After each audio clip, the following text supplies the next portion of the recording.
What's up, boys? Welcome back. I'm gonna make a quick video for you guys today, just going over all the boss fights in AQ40.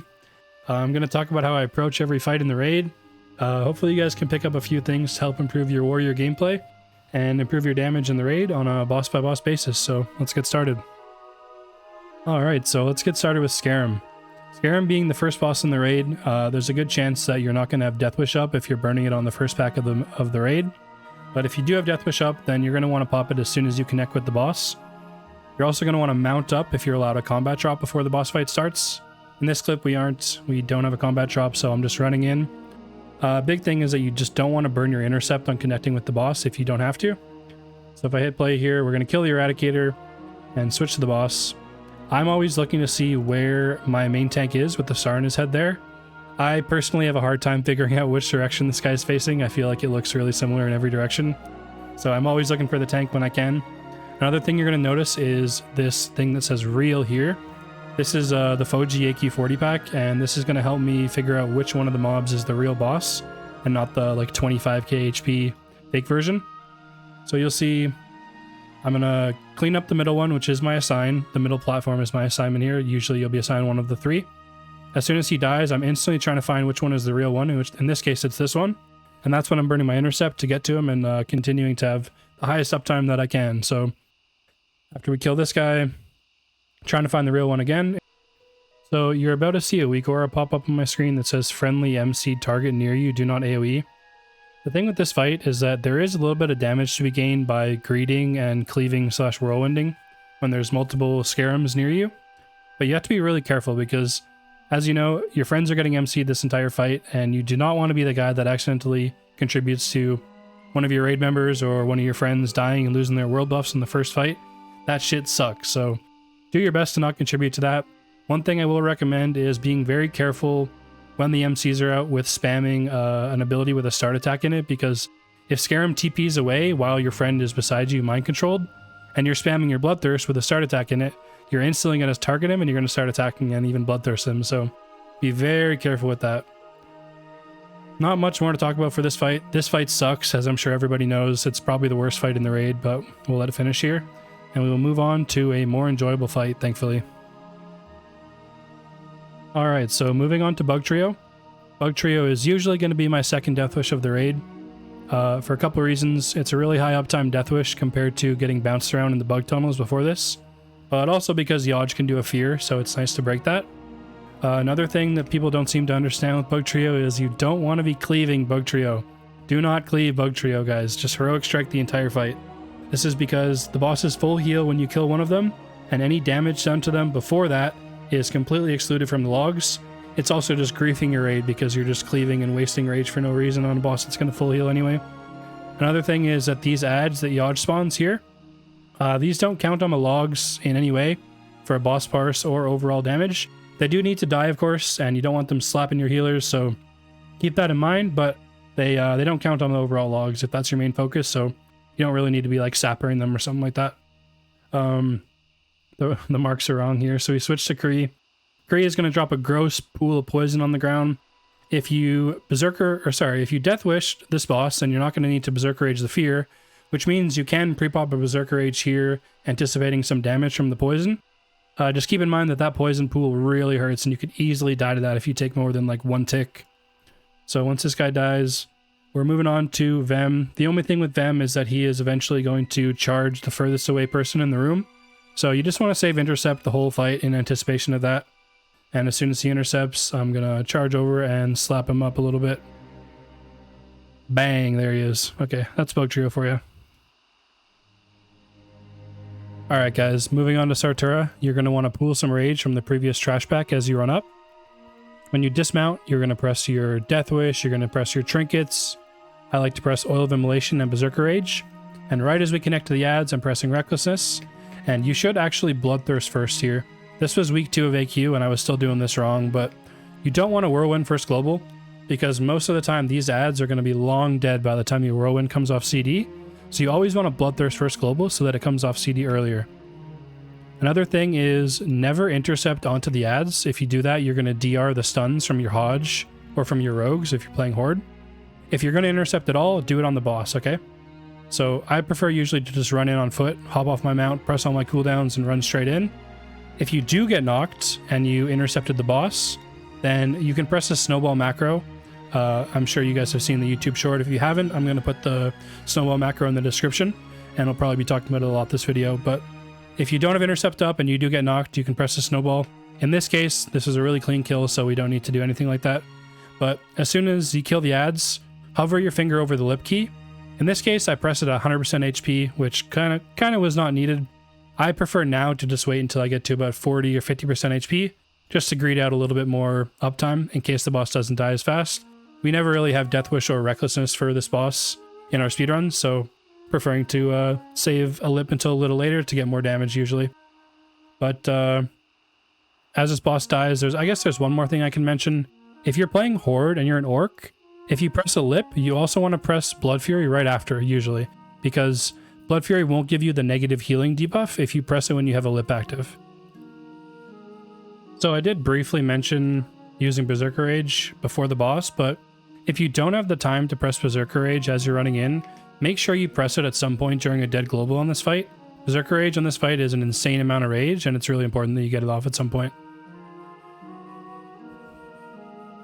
Okay, so moving on to Fankriss. As I'm sure you're aware, Fankriss is a really simple fight. Depending on your raid DPS, chances are you're going to want to Death Wish as you connect to the fight, because the boss kind of just melts. I always like to equip whatever trinket I plan to use for the boss before the bug tunnel, because in my guild it's really unlikely that we're ever going to get a combat drop before the boss fight. One thing I guess I can talk about is these hatchlings here that spawn when someone gets web wrapped. These ads don't count towards a boss parse on Fankriss, but they do count towards overall damage in the raid. So keep that in mind. You can cleave them, you can put a little dynamite into them, something like that, if your main focus is overall damage, but they don't do anything for a boss parse if that's what you're going for. Simple fight, press Death Wish, press Bloodthirst on cooldown, kill the boss. Alright, so moving on to Blobby Boy Viscidus. Viscidus doesn't count towards overall damage, there's no all-stars for Viscidus, nothing like that. The only thing that matters here is the damage to these globs of Viscidus does count towards your overall damage. So you just want to hit a macro switching from your frost weapons back to your normal weapons. If your raid DPS isn't very high and they're all making it back to the center, then you could think about hitting explosive on them. I know a lot of raids like to call for raid-wide sapper on them. I personally usually save my sapper for the pre-Huhuran Gigapole. It's a much higher value sapper than hitting it here. But you could throw a dynamite, it'll always be back up by the time you get down to the pre-Huhuran trash, so you can definitely do that. But yeah, the main thing here is just switching your weapons for the globs. Alright, so for Princess Huhuran, I always try to have my trinket pre-equipped while we're fighting the trash pack right before the boss. As you can see, my Earth Strike's about to come up here. The main thing with Princess Huhuran, I guess there's two things to talk about really, is that her Poison Bolt mechanic will only hit, what is it, I believe, the closest 15. Yeah, the closest 15 players. So usually what I'm doing here is standing max range, standing off to the side, trying to not be like right in the hitbox to avoid taking too much damage. It's usually a Death Wish on pole and burn the boss kind of fight for most guilds. Don't think very many people are using Nature Resist on this guy anymore, so I guess other than standing max range, the other thing is just hoping you don't get slept.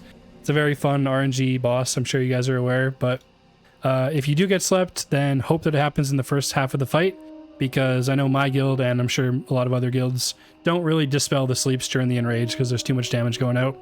And one other thing is just make sure that you hit your Berserker Rage when the boss is about to go into the enrage. So sometime around like 30 to 40% during a dead global, hit Berserker Rage for a little bit of extra rage during execute.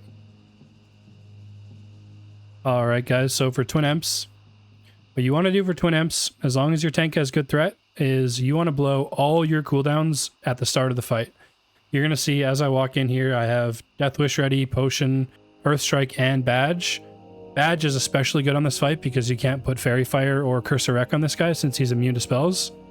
But since Maddox, actually in this case it's Landa because Maddox had died in this run, Landa's threat is really good, so I'm sending everything on pole and I'm just trusting that I can pump hard and this guy can hold threat off me, which he absolutely can. So you're going to see that me and Pacemaker, this guy Boosie here, we both have Badge and we're going to go way ahead of the rest of the warriors because we have the extra armor pen that these guys don't have.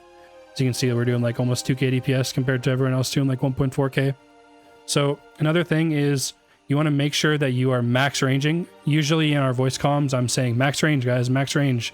Because if you stand in the hitbox, you run the risk of, when the teleport happens, getting that initial 2000 threat for being the closest to the boss when it teleports. So our tank is always trying to be close enough that he gets that threat, so he can hold the caster mob until the warlock tank, or in our case, the paladin tank for one of the sides, is able to rip it off of him. So very important that you're max ranging, you're not leaving early, you're staying until the boss teleports. And what you're going for here, as long as you have high enough raid DPS, is a 2 teleport kill, is what your goal should be. Another thing is these bugs, they do actually count towards the logs, like overall damage, boss parses, everything, they do count, but you still don't want to be intentionally killing them or intentionally pulling them, sorry. Just make sure that you're cleaving them or using a dynamite on them or whatever else if you have a bunch of them stacked up on the boss.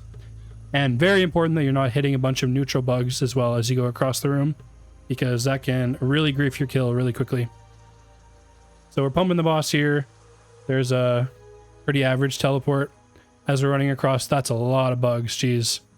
One other thing is that this blizzard spawning in the middle of the raid, ideally your casters and your healers are standing off to the side so that they don't bait the blizzard in between the path of the two bosses, or else this can happen and it's really triggering. But we should be able to get the 2 teleport kill here, doing pretty big damage this pull. Earth Strike and Badge of the Swarm Guard go super hard on this boss, and having a little bit of extra armor pen helps a lot. Alright, so big worm boy Ouro here.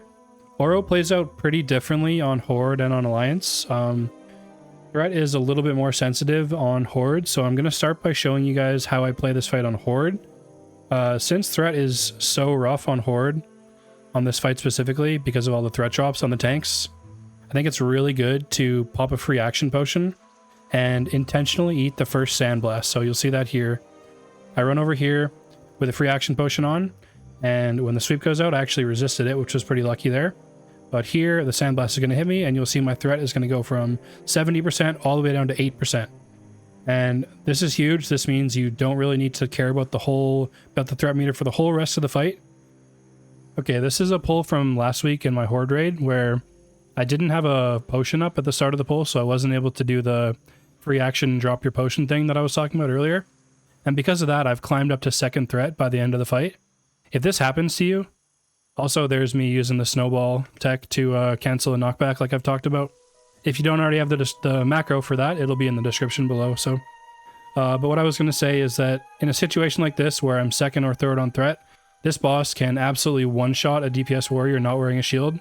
So you need to be ready that if the boss turns to you, you have to put a shield on and you have to turn it instantly, because a sandblast on the raid is a recipe for disaster.